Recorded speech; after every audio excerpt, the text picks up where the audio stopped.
Welcome to the tutorial of learning how to use the Dash Map Editor.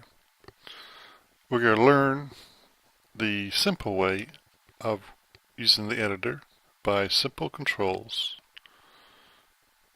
And we'll start with the top to bottom approach, naturally.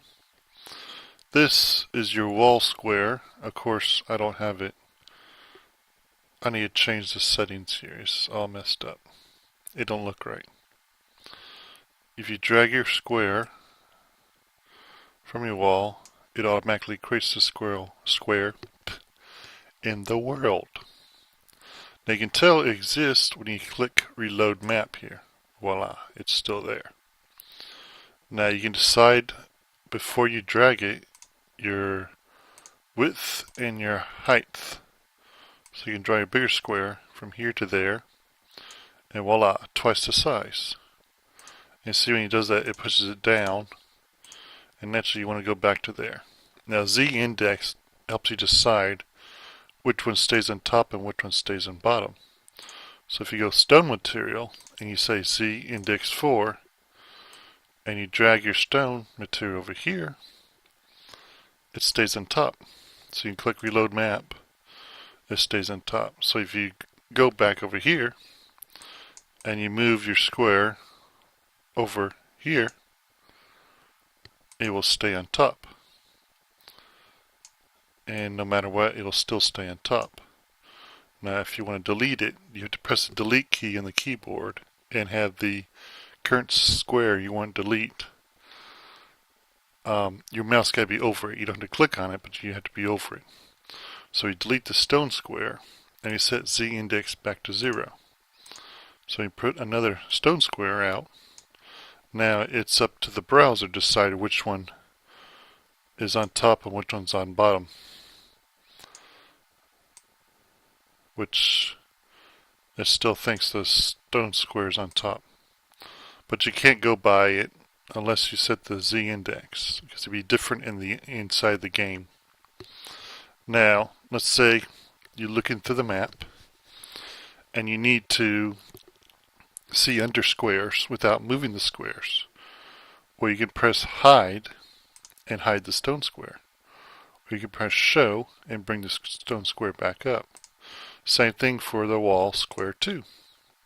You can press hide and all the wall squares disappear. And you press show and all the wall squares come back again. Very, very useful. That's very useful when you're trying to layer things up correctly.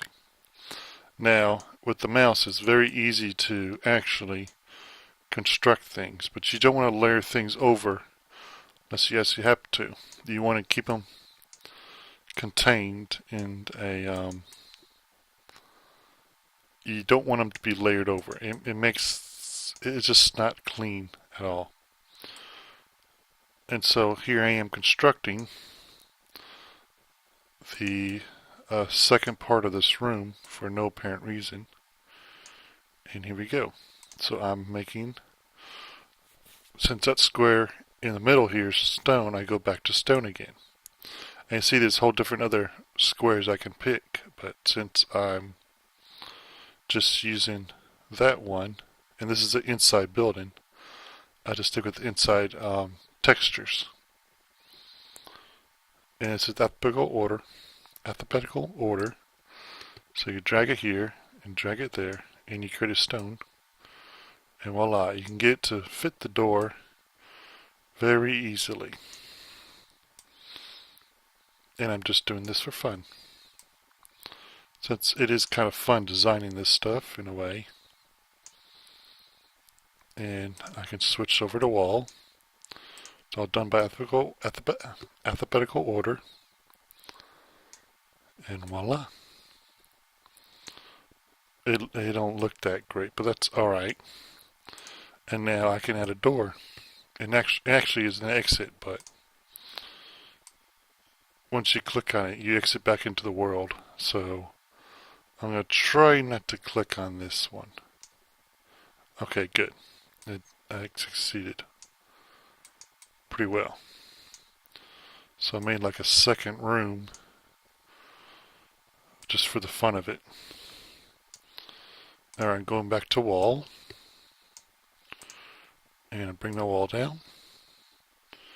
And it's very easy to use. Now see, I kind of shrunk it here. I can shrink it up to 4 by 4 or 8 by 8. So you can get really, really small. That's an 8 by 8 pixel square. Very hard to click on, and you probably don't even notice it. But I can drag it over here and drag this down and set this up. And since it's not quite even, which is probably fine for what we're doing, so I'll go over here, I'll click stone. I'm sure I can add other stuff like a table and things, but since I don't have everything included in yet, I'll stick with just basic. See, if I could throw in some dirt here. 32 by 8. Put it above the stone and put it right next to this door for just detail purposes. You can get pretty clever at this stuff. So here I am, I'm going back to stone, and I set Z index to 0 once I find stone, and I go to 32 by 32, or it's actually 64 by 64 is easier to reach. And voila! And once its Z index is 0, it will stay under the, oops, I went over the wall a bit.